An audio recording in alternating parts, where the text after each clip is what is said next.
ஆளுமைமிக்க அரசியல்வாதியாக pure politics பயிற்சி பட்டறை நேரடி இணைய வழி வகுப்புகள் உங்கள் சீட்டிற்கு முந்துங்கள் 7338824242. மொத்தம் 7 தாழ்தள பேருந்து, 3 புறநகர் பேருந்துகள், நகர பேருந்து ஆக 10 பேருந்து துவங்கியிருக்கிறான்.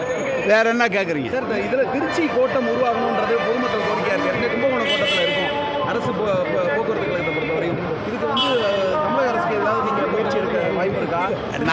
நானே இந்த துறையினுடைய அமைச்சராக இருந்தேன் 2006-11. இப்போ 15 வருஷம் ஆச்சு. அது அண்ணன் தலைவர் கலைஞர் துவக்கி வச்சது. கும்பகோணம் போக்குவரத்து கழகங்கிறது தீரன் சின்னமலை போக்குவரத்து கழகம்னு ஆரம்பிச்சு வச்சது. தஞ்சாவூர் இருக்கிறத மாற்ற வேணாமேனு அன்றைக்கி எல்லோரும் சொன்னாங்க. அதனால் அதை விட்டுச்சு. அது ஒரு பெருமையாக கலைஞர் ஆரம்பித்ததுனால அது பெருமையாக இருக்கட்டுன்னு அதனால் விட்டுச்சு. திருச்சி கோட்டம் ஆரம்பிக்கிறதுல ஒன்றும் இல்லை. அதுக்கப்புறம் எவ்வளோ இடத்துல புதிய கோட்டங்கள்லாம் உருவாக்கி எல்லாம் பண்ணிட்டோம். கலைஞர் ஆரம்பித்து வச்சது முத ஆரம்பித்து வச்சதுனால அதை மாற்றலை. இப்போ அங்கே இருந்தாலும் எல்லா வசதியும் உங்களுக்கு வந்துட்டு ஒருங்கிணைந்த பேருந்து நிலையம் பக்கத்தில் நம்ம காம்ப்ளெக்ஸ்லாம் கட்டிட்டு 2 மாதத்தில் ஆரம்பித்து முடிச்சிடுவோம். மார்க்கெட்டும் ஒரு 2 மாதத்தில் ஒரு லெவலுக்கு வந்துடும். ஃபஸ்ட்டு இது வந்துடும், மார்க்கெட்டும் வந்துடும், இதுவும் வந்துடும். 2 மாதம் எல்லாம் டிசம்பருக்குள்ளே எல்லாமே முடிச்சுட்டுருவோம். சென்னையில் அந்த துப்புரவு பணியாளர் 10 நாளாக போராட்டத்தில் இருக்காங்க.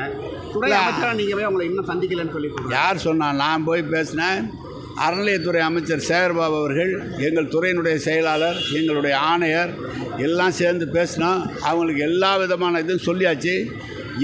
எந்த அளவுக்கு நீங்கள் வாங்கின சம்பளத்துலையோ அல்லது சலுகையிலோ எதுவும் குறைக்க மாட்டோம், அப்படியே கொடுப்போம்.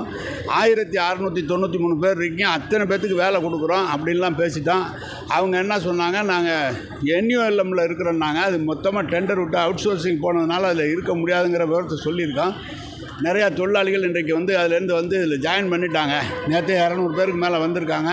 தொடர்ந்து பேச்சுவார்த்தை அவங்களோட அறநிலையத்துறை அமைச்சர் சேகர்பாபு அவரோட தொகுதி, அது துறைமுகம் தொகுதி, அவர் பேச்சுவார்த்தை நடத்திட்டு இருக்காரு. சுமூகமாக இன்னும் 2 நாளில் முடிஞ்சிடும்.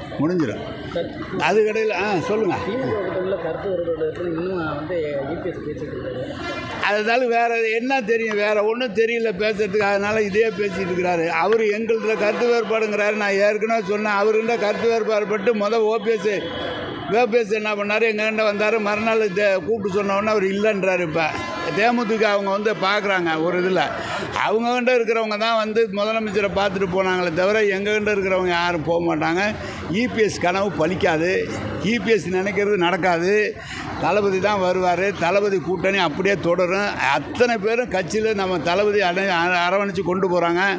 அவருக்கு இபிஎஸ்க்கு வேறு சப்ஜெக்ட் இல்லை. அதனால் இந்த சப்ஜெக்டே பேசிகிட்டு இருக்கார்.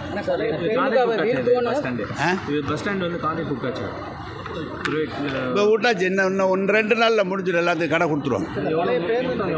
தெரியல, எனக்கு டீட்டெயில் தெரியல. கேட்டால் கமிஷனர் சொல்லுவார். உங்களுக்கு கமிஷனர் சொல்லுவார் டீட்டெயில்.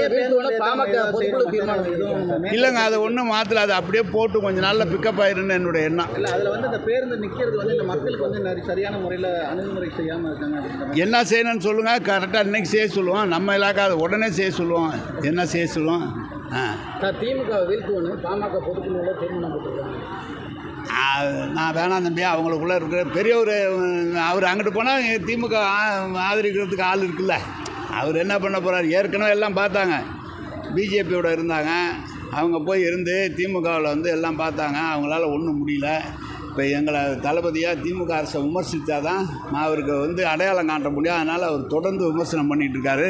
அதை பற்றிலாம் ஒன்றும் இல்லை தம்பி. பாமகவில் ஒரு பிரிவு திமுக வரும்ன்றீங்க? தெரியல, அதெல்லாம் எனக்கு தெரியாது. அதெல்லாம் நான் அது மாதிரிலாம் சொல்ல வரல. அது அவங்க கட்சி, உள்கட்சி விவகாரம். அதிலெல்லாம் நாங்கள் தலையிட முடியாது. எங்களுக்கு நாங்கள் இருக்கிறது ஸ்ட்ராங்காக இருக்கோம் தம்பி. மீண்டும் மக்கள் நல்லா இருக்கிறாங்க. மீண்டும் தளபதி தான் முதலமைச்சராக வருவார். அதில் எங்களுக்கு எல்முனையால் கூட சந்தேகம் இல்லை. அவங்க இப்போ என்ன சொல்கிறாங்க, மக்களுடன் ஸ்டாலின் இப்போ ஆரம்பிச்சிங்களே, ஏன் 4 வருஷம் கழிச்சுன்னு ஆரம்பித்தார். அவர் 4 வருஷம் சேலத்தில் இருந்துட்டு இப்போ தான் வெளியே வந்தார். அவர் எதுக்கு வந்திருக்காருன்னு கேட்டேன் நான். அது மாதிரி எல்லாமே நல்லா இருக்குது. ஜனங்கள் நல்லா இருக்காங்க. தளபதி நல்ல காரியங்கள் செஞ்சுட்டு இருக்கிறாரு. நாளை கூட 12ஆம் தேதி ரேஷன் பொருட்களை இல்லந்தோடி கொடுக்குற அந்த தொகுதி ஆரம்பிக்க போகிறாரு. அதனால் தேர்தல் நேரத்தில் சொன்ன வாக்குறுதிகள் நிறைய நிறைவேற்றிட்டோம். சொல்லாத வாக்குறுதிகள் நிறைவேற்றிட்டோம். மக்கள் நல்லா இருக்கிறாங்க. திமுக மீண்டும் வரும். தளபதி தான் முதலமைச்சராக வருவார். மோடி மீண்டும் தமிழகம் வருகிறாரு. அது ஏற்கனவே 8 முறை வந்தார்ல. ஏற்கனவே 8 முறை வந்தார். வந்து தான் 40க்கு 40 திமுக ஜெயிச்சுது. பிரதமர் நம்ம நாட்டுக்கு வரதில்லை, நமக்கு என்ன இருக்குது அதில் ஒன்று.